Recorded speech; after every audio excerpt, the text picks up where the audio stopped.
Okay, here we have your standard jet motor, gold motor with flywheels. I've already gone ahead, polished commutator, polished up the flywheels a little bit, and I took the wire brush, ran it just across the top of these two sockets. Alright, here's what we're going to do. We're going to take this motor and we're going to tune it up. So, first, let's see. Oh, I was about to say, don't lose these springs. No, there should be one over here. There he is. Okay. Okay, so the first thing is, this is a carbon brush. Do not put any ox guard on it, or it will disintegrate. I have just lightly touched the end of it, like that. Okay, they get worn after a while. I just touch the end of them. That's it. I do not cut them down, and I do not cut the springs down. Yes, there are ancient articles in train magazines that tell you to do that. And guys used to do that. I say don't do that. One, there's no need for it because you can get a modern motor if you really want to do that. That doesn't need to do that. Two, in my experience, that does not really improve performance enough to make it worthwhile. I don't cut the springs in half. I have not really found that that's really beneficial. There may be some certain sweet spot for that, but it's really not necessary for this. I'm going to show you an easier way to make this thing run better. Okay, first off, the bottom of this, that's how you know that it's the bottom. It's got these mounting brackets on it. There are two types of mounts. One of them screws in here. I do not ever use those. Why? Because they're very difficult to get square. Believe it or not, that frame is it's not perfectly square. And then you screw it in there, you're stuck with whatever errors in it. The other ones are these, they feel like soft rubber or silicone. Sometimes they're like hard plastic. I use those. I put a little bit of chapstick on them, or beeswax, and they fit just perfect. I like them to have a little bit of spring to them. I like them to be a little bit soft. Okay. First off, here's the top clip. Now, I put a motor brush in here. I'm going to put that spring in here. I'm going to put this clip on. How do you know which way it goes on? Okay. The part that covers that socket is the part that slides on. The other side hooks on like this. It goes on like that. Right? Now, what I don't want you to do is to solder a huge glob in the middle of this. Don't do that. If this is a locomotive that's important to you, do not solder in the middle of that. Polish it up. Take your wire brush, polish it up so it's all nice. Now, polish this right here. Here's the hook side. Here's the clip side. On the clip side. On the outside. In the channel. Hit it one more time with that wire brush. Okay. Take a little bit of some rosin flux. A little bit right there. The top wire is going to be the red wire. Okay, put a little bit of flux on your wire. Now, take your soldering pencil, get a little solder, tin this wire. All right. Now, take either your tweezers, take these big tweezers, hold on to this, solder right there. Those tweezers are not that good for holding this. I should probably use the pliers. In fact, I'm going to use the pliers. But you solder inside this part where the clip is. Alright, get it tinned all across here.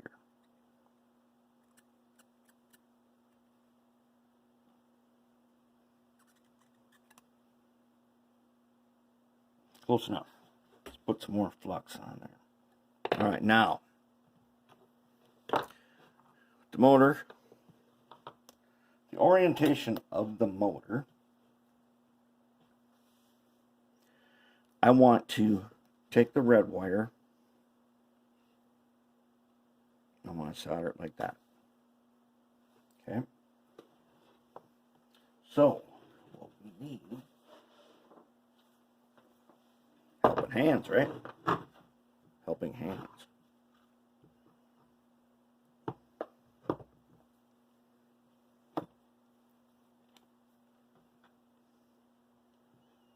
Okay, I've already got my flux on there. There's plenty of solder on there. I should be able to just touch that and go. There. Now, assuming, okay, so if you are only wiring the wire that runs across the top in place of the spring clip, which a lot of people do, okay, then you're okay to essentially put this back together. Now I use, and I suggest you also use,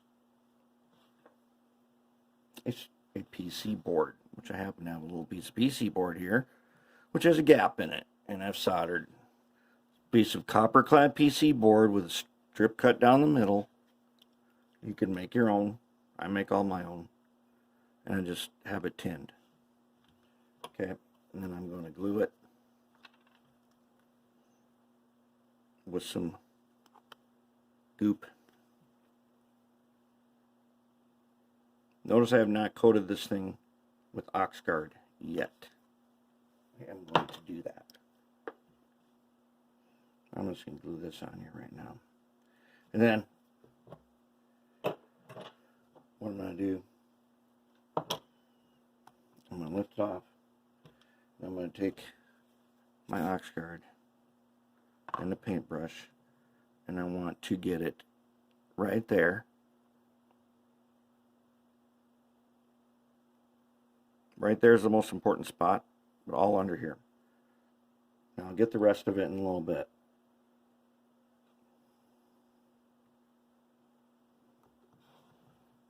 It's going to go like that. Now, we're going to go ahead.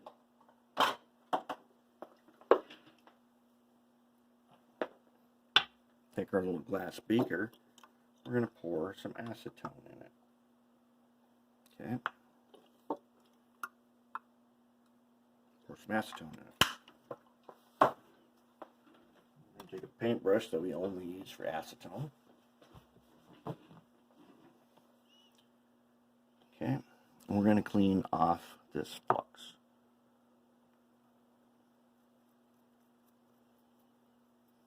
Okay, don't use too much. Remember, this stuff melts plastic. Okay, cleaned off. Now, we can take our Oxguard.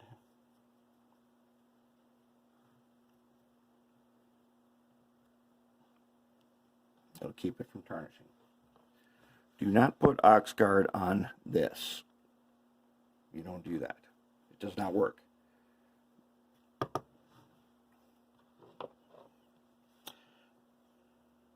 Alright, now let's go ahead and attach our red wire. So we want to come over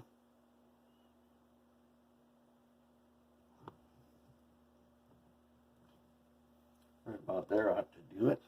And this Strive Day wire is good stuff because I can just pinch it and pull it. And I'm going to give it a twist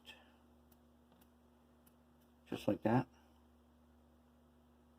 Okay, I'm going to tin it.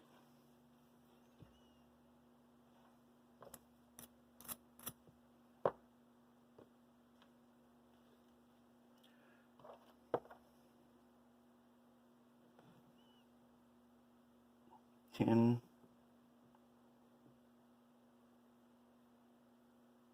connect. Just like that.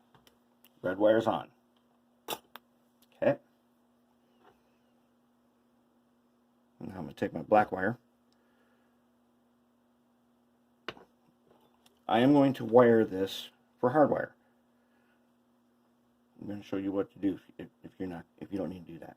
But if you were going to thinking about putting a decoder in this in the future, then you would want to hardwire it. You'd want to isolate the motor. So here's the bottom clip. Okay, now I've cleaned it. So now we can coat it. Well, actually, I don't like to coat it with the ox guard till after I've soldered, just like I did before. I'm going to tin that spot right there. Okay, so we get our helping hands out here.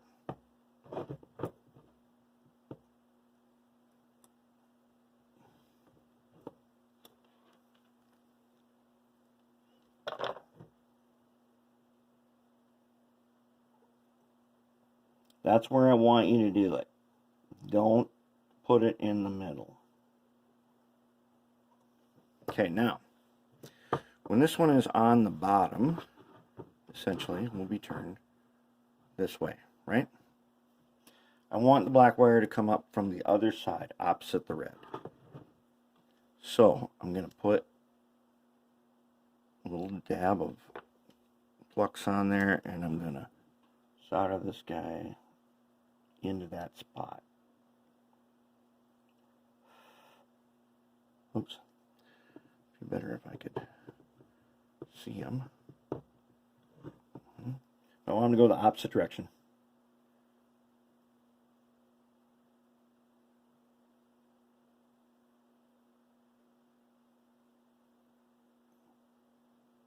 There we go. Okay.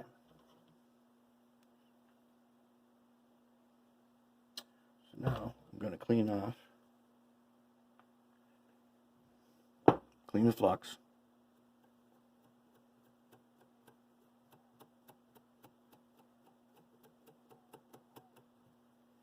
This guy's clean. If you were doing this without hardwiring, you would not need to put this black wire on here. What you would need to do, though, is you would need to put the ox guard on it. You coat this whole thing in ox guard because these two tabs here touch the frame, and that's how they get this power. So you would want to polish it, ox guard here, here, and right in there. And then the whole rest of it also. But since we're going to hardwire it, we're going to do it this way. So now, because I'm going to hardwire it, I'm going to take my little anvil, I'm going to put them at the hard point, right there.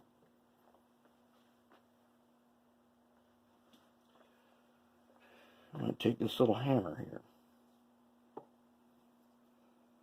I got this Anvil at, I think, Michael's or Joanne Fabrics. One of the two in their jewelry department. A lot of guys cut these. It's not necessary. You do not need to cut them. Tiny ball peen hammer, tiny anvil. That's all you need to do. Okay, now if you do that, you're going to be putting a piece of electrical tape underneath this because you don't want this bottom to be conductive anymore. But I do not want it to tarnish. And I do want to be extra shiny right there. I can see some heat discoloration.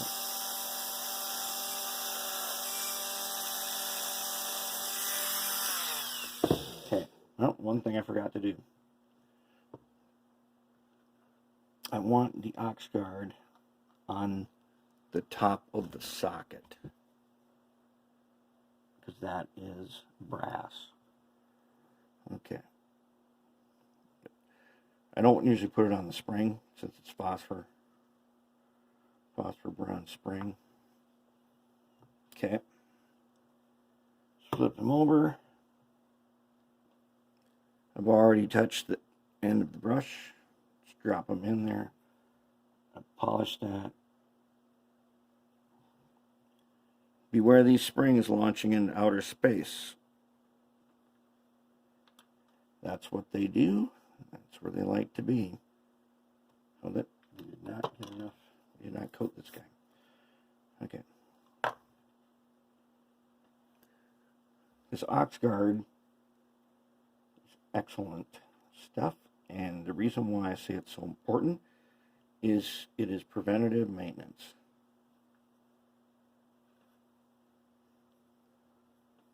And by doing a little bit of preventative maintenance, your equipment will run better.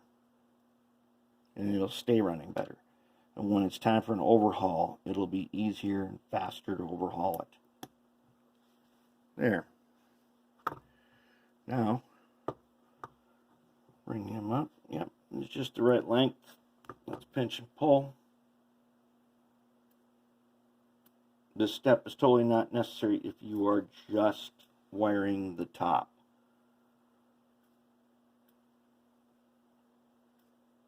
We're going to get this guy wired up because then we're going to tune him up. Okay. Okay, let's go ahead.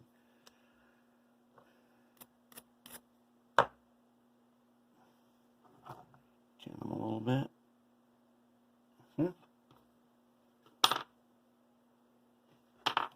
Put a little bit right there. All right, now.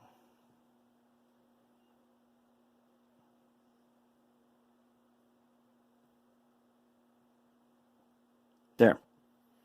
Okay, what do I have now? When this is installed, the way this works is now when you bring your wires over, you have a place to wire on.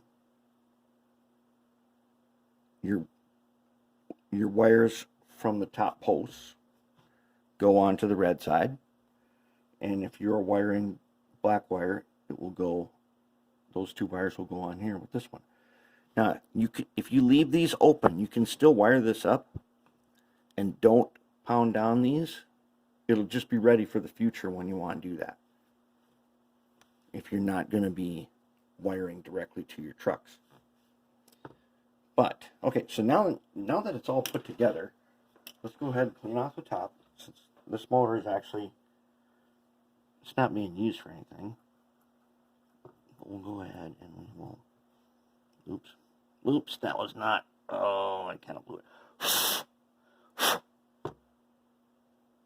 going to have to put some more, I got too much of it on and before this was set up. So let's hit it with a little more goop. If you accidentally get it on the goop before it's set up, you'll undo it. All right, now it's fine. Now we're going to test it. Okay, now it's time to do the testing, and I have a digital readout here so you can actually see it. Most of you don't have that. You have something more like this kind of a setup. Yeah, there's my benchtop power supply, my trusty Tech 2. And I got this when I was a kid. And that's why I have it dedicated to my workbench, because it's the one I use the most then. So then I have, you can see over here, down there, I happen to have a little switch block there. Unfortunately, I was running out of black and red wire, so right now I have yellow and blue alligator clips onto the variable power at my workbench. But I have a bench tester. We're going to use the bench tester so that you can see. So you can see the results. All right, so the bench tester right now is set at 14.28 volts, roughly max power. And I'm going to connect this motor to it. Okay, I'm going to connect red to red. Actually, don't do that. Connect the black one first. Just out of habit, Always do that. Okay, then I'm going to connect the red to the red, and we should get, this thing is going to start spinning. Okay, and as you can see over there, we are currently drawing, see that? The middle number, no load, full power, 0.3, 0.4 amps. Let's go ahead and slow her down. Stall, 1.5 amps.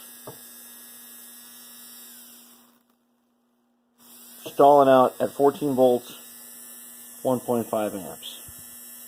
Okay, there are decoders where you could get away with that. Maybe not for long, but if it was momentary, you could do it.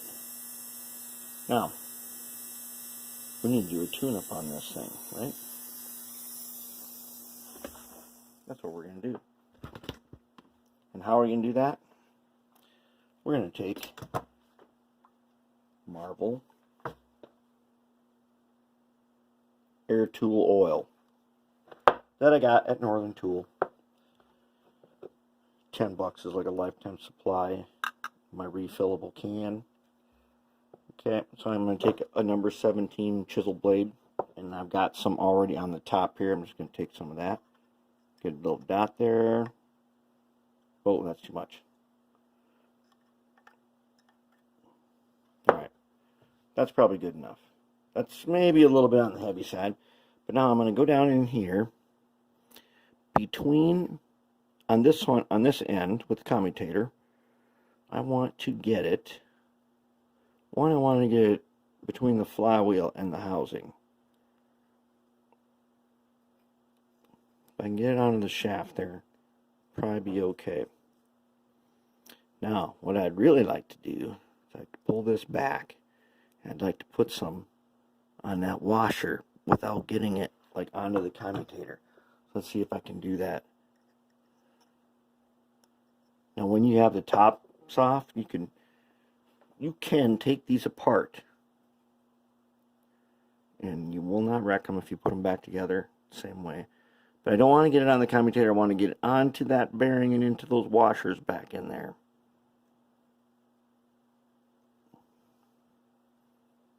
I didn't get that much, but maybe it's just enough. Remember, Marvel Air Tool oil spreads. Now on this end, I want to do the same thing. This end is a lot easier. There's more access. So I can get between the flywheel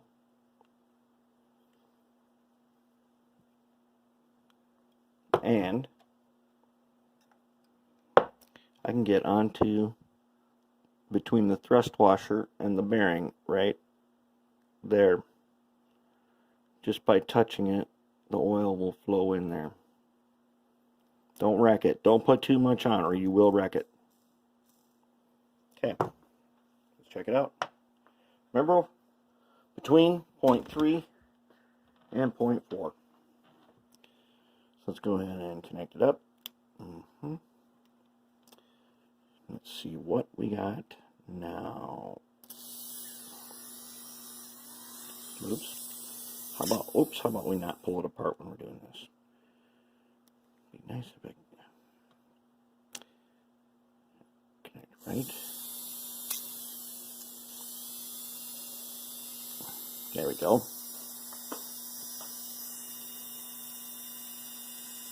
Now look. Whoops. Okay. I will connect it. You watch the note. You watch that middle number.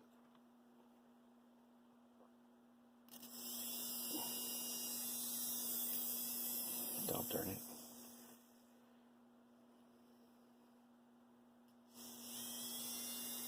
There. Whoop. Oh. Okay, I don't have the best alligator clips for this one on here, but they're okay. Okay, now look at it. Middle number is now at 0.15. We cut it in half. Okay, we cut its top, no load, amp draw in half. How do we do on the stall? Probably the stall is going to be the same. Yeah, the stall is the same. Now let's put a load on it. I'm just going to grab onto it a little bit like this. Very heavy load. 1 amp. But now here's a decent load on it, and it's only at 0.5. That is roughly where it ran with no load on it before. So you can see that we've made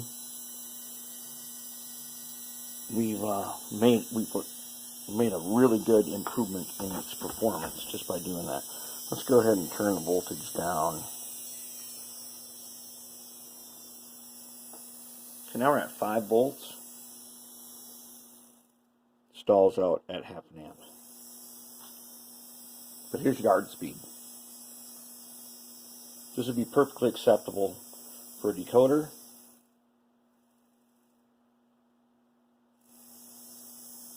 And this is yard speed. Alright, so that is it. Just by putting lubrication on the bearings, we've improved the motor performance dramatically. And that's all there is to it. There you have it. Now have a good gold jet motor. The same thing that we just did works on the gray motors, and they're not quite as good as these, but they're really close. For any of the ones that got the scale, got the wide hoods like the GP9, GP35, gray motor is not a huge advantage to changing this, swapping a gray motor for this one. There's not a performance advantage if you've done just what I just showed you. And that's all there is to it.